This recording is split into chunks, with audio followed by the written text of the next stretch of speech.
Ô cái này chúa phổ xã đây là review phổ xã đối với mê đồng hồ này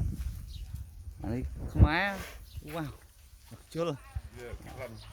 anh ấy không ai mình pui đi pui không ai sốt mai cơ còn chiếc có sốt đấy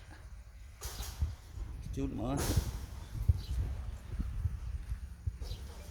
hàng lên mà cô nó cho một cắt ba mà nó phải ẩm lên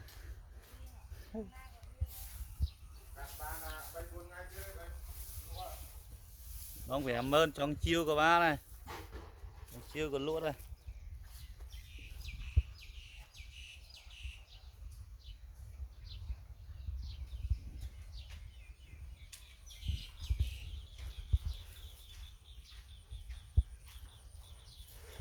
cuốn điện